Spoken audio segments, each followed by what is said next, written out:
فرمایا ہم نے. تو اب یہاں صورتحال یہ ہے کہ ان کا اللہ عادل نہیں ہے. کیوں عادل نہیں ہے؟ اس کے لیے ایک چیز ہے، آپ لوگ کے علم میں ہوگا، اس کا تعلق مذہب سے نہیں ہے، اس کا تعلق زندگی کے ہے ایک معاملے سے. شتر مرغ جو ہے یہ افریقہ میں بہت ہوتا ہے اور بھی ہوتا ہے بعض جگہ. اس کے متعلق یہ مشہور ہے کہ یہ ریت میں اپنا منہ چھپا لیتا ہے. جب شکاری اس کو پکڑنے آتے ہیں تو یہ ریت میں اپنا منہ چھپا لیتا ہے اور اپنا منہ چھپا کے سمجھتا ہے میں چھپ گیا. اور اتنا بڑا جانور شکاری پکڑ لے جاتا ہے اس کو. تو ایسے ہی عالم اسلام میں بہت سے شتر مرغ ہیں جو ریت میں اپنا منہ چھپا کے سمجھتے ہیں کہ ہم چھپ گئے. اب سنیے اللہ کی عدالت سے انکار کیوں ہے؟ بڑا پیچیدہ مسئلہ ہے یہ. اللہ کی عدالت سے اس لیے انکار ہے کہ اگر ہم اللہ کو عادل مان لیں گے تو عدالت کی بنیاد پر ضروری ہو جائے گا کہ وہ ظالم کو سزا دے. اس طرح اللہ کے اختیار اعلیٰ پر حرف آئے گا کہ وہ مجبور ہو گیا ہے سزا دینے کے لیے، فاعل مختار نہیں ہے، لہذا ہم نہیں مانیں گے. یہ عقیدہ کیوں گڑھا گیا؟ یہ عقیدہ اس لیے گڑھا گیا کہ ان کو کچھ قاتلوں ظالموں کو بچانا تھا. اللہ یزید کو بخش دے گا، اللہ قاتلان حسین کو بخش دے گا، اللہ انہیں بخش دے گا. تو اگر عادل ہے تو کیوں بخشے گا؟ لہذا ان کا عدالت ہی سے انکار کر دو. یہ شتر مرغ کا منہ چھپانا ہوا. صلوات بھیج دیں محمد.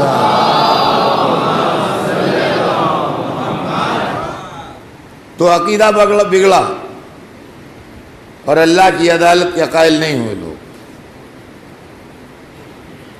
تیسرا عقیدہ جو توحید کے تعلق سے انہوں نے بگاڑا وہ فلسفہ جبر ہے. فلسفہ جبر یہ ہے کہ جو کچھ کرتا ہے اللہ کرتا ہے، ہمارا کوئی اختیار نہیں. جو کچھ کرتا ہے اللہ کرتا ہے، ہمارا کوئی اختیار نہیں. یہ سارے فلسفے دشمنی اہل بیت میں ایجاد ہوئے ہیں، یہ واضح رہے. یہ کتابوں کے اندر جو لمبی لمبی بحثیں ہیں اور علماء نے پڑھے لکھے ہونے کے بعد اپنے جاہل ہونے کا ثبوت دیا ہے. فلسفہ جبر بھی دشمنی اہل بیت میں گڑھا گیا ہے. اللہ جو کچھ کرتا ہے ہم سے کیا مطلب، ہمیں کچھ اختیار نہیں. جس کو چاہتا ہے جہنم میں ڈال دیتا ہے، جس کو چاہتا ہے جنت میں ڈال دیتا ہے. جب عادل ہے ہی نہیں تو اندھیر تو ہے ہی. وہاں داد فریاد کس کی ہے؟ بھائی داد فریاد ہوتی ہے عدالت میں جا کے. جہاں اندھیر ہو وہاں عدالت کیسی؟ تو ان کا ہم کچھ بھی نہیں کر سکتے ہیں، پتی بھی نہیں ہلتی بغیر حکم خدا کے. یہ فلسفہ جبر کیوں کہا گیا؟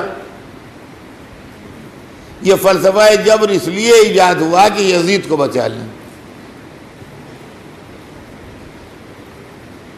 اور فلسفہ جبر کا پروپیگنڈا کر کے اور لوگوں کے دماغ میں فلسفہ جبر بٹھا کے کہ جو کچھ کرتا ہے اللہ کرتا ہے، میاں کسی کا کچھ نہیں ہے. یہ بڑے بڑے جن کے کلیجوں میں آگ لگی ہوئی تھی آل محمد کے خلاف اور اسلام کے خلاف، یہ سمجھیے اس غصے کے ابال ہیں سب کہ اللہ جابر ہے.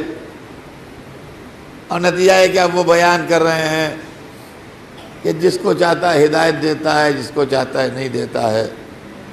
لاکھ لاکھ چاہا رسول نے، لاکھ لاکھ چاہا رسول نے کہ ابو طالب کلمہ پڑھ لیں،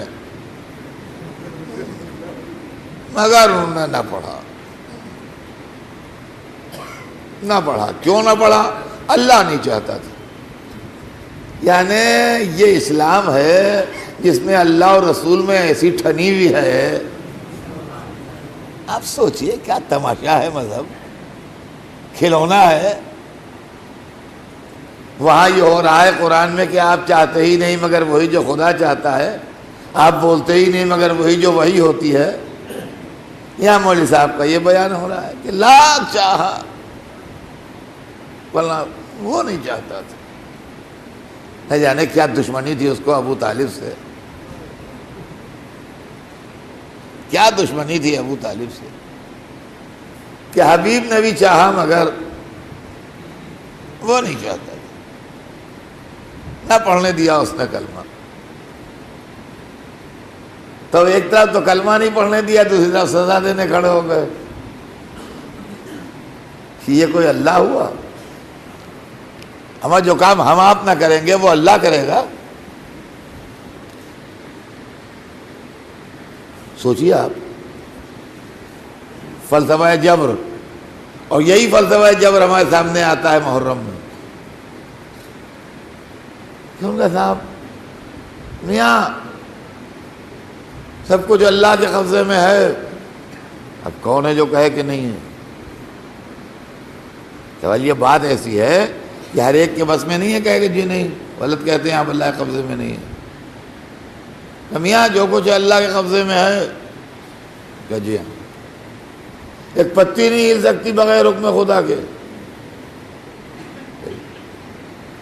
ایک بوند پانی کی نہیں گر سکتی بغیر حکم خدا کے کہ جی ہاں صحیح ہے۔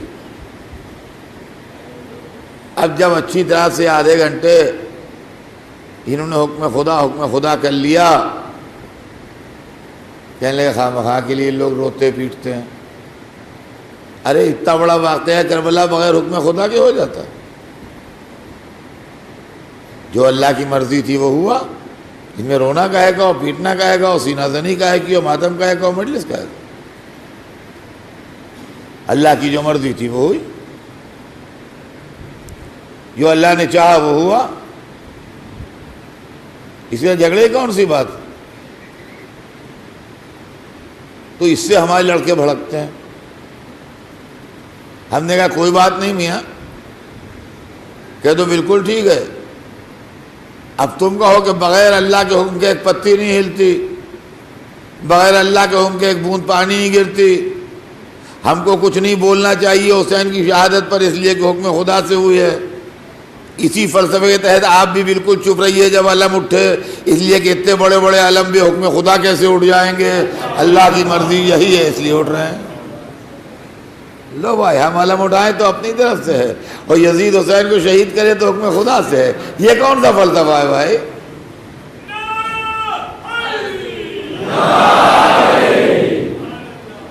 تو عزیزان گرامی یہ سب سلسلہ جو ہے چلا کرتا ہے۔ عقیدہ توحید کو بگاڑا،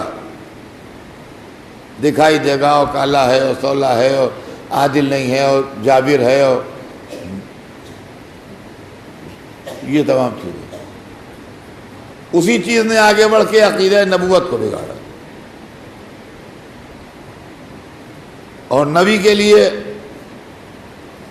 بنام اسلام یہ فلسفہ پیش کیا کہ وہ ہمارے جیسے، جیسے ہم ہیں ویسے وہ ہیں۔ یہ زہریلا تصور نبوت کے لیے کہ جیسے ہم ہیں ویسے وہ ہیں، یہ بھی اسی مکتب فکر، اسی اسکول آف تھاٹ کی دین ہے جو مائنس اہل بیت ہے۔ سمجھے آپ؟ اس لیے کہ اگر محمد نورانی ہوں گے تو سوال اٹھے گا ان کے نائبوں کو بھی نورانی ہونا چاہیے۔ نورانی نائب اویلیبل نہیں ہیں، لہذا یہ تو نورانی بنیں گے نہیں، انہی کو مادی بنا دو. یہ ہے فلسفی پوری. جبکہ رسول کی نورانیت قرآن سے ثابت ہے، اور رسول کی نورانیت اللہ کی کتاب سے ثابت ہے. یہ تھے جی ہم اس طرح کے تھے، عام انسانوں کی طرح سے. وہ ان کا کام تھا پہنچانا، وہ پہنچا گئے. اب ان کو پکارنا کیسا، اب ان سے مدد طلب کرنا کیسا، اب ان کو یاد کرنا کیسا. ان سے غلطی بھی ہوتی تھی، ان سے خطا بھی ہوتی تھی، ان سے بھول چوک بھی ہوتی تھی. اب میں آپ کو کیا کیا بتاؤں اور کیا کیا سناؤں. بہت سی چیزیں ایسی ہیں جو تہذیب منبر مانے ہوتی ہے، نہیں سنا سکتے. بہت سی چیزیں ایسی ہیں کہ جو ہمارے یہاں جو اسٹینڈرڈ ہے اخلاقیات کا، اس کے خلاف ہے، نہیں سنا سکتے. آپ ایمان سے بتائیے،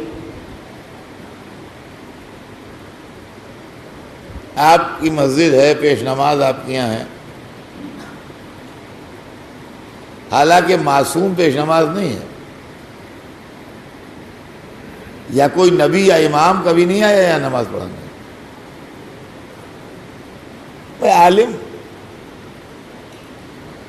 عالم تو ہمارے ہی جیسا ہوتا ہے. اس نے علم دین حاصل کر لیا تو وہ عالم ہو گیا. ایک بھائی نے علم دین حاصل کر لیا، وہ عالم ہو گیا. دوسرے نے نہیں حاصل کیا، نہیں ہوا. تو یہ تو کوئی ایسی بات نہیں ہے. لیکن آئے جناب مصلی پہ کھڑے ہوئے اور انہوں نے تکبیرۃ الاحرام کہی، اور اس کے بعد پھر تھوڑا سورہ الحمد پڑھا، اور کہنے لگے حضرات ٹھہر جائیے ابھی نہیں. ہاں بھائی کیا ہوا؟ کہ لیں جی میں بے وضو کے آ گیا ہوں نماز پڑھانے کے لیے، وضو کروں. آپ سوچئے مسجد میں نمازیوں کا کیا ریئیکشن ہوگا. آپ خالی اپنی مسجد کے لیے سوچ لیجئے. حالانکہ پیش نماز بھی آپ ہی کا جیسا آدمی ہے، بھول چوک غلطی اس سے ہو سکتی ہے. کوئی نہ اس کا دعویٰ ہے، نہ آپ نے یہ کہہ کے رکھا ہے کہ تم سے غلطی نہ ہو. لیکن اس کے بعد بھی مسجد میں کیا ہنگامہ ہوگا، کیا پبلک کہے گی، کیا ہر وقت ہوگا یہاں پر کمنٹ. ہمیں کیسے عالم ہے یار، بے وضو کے آگے نماز پڑھا، بیچ میں نماز تو ہوگی.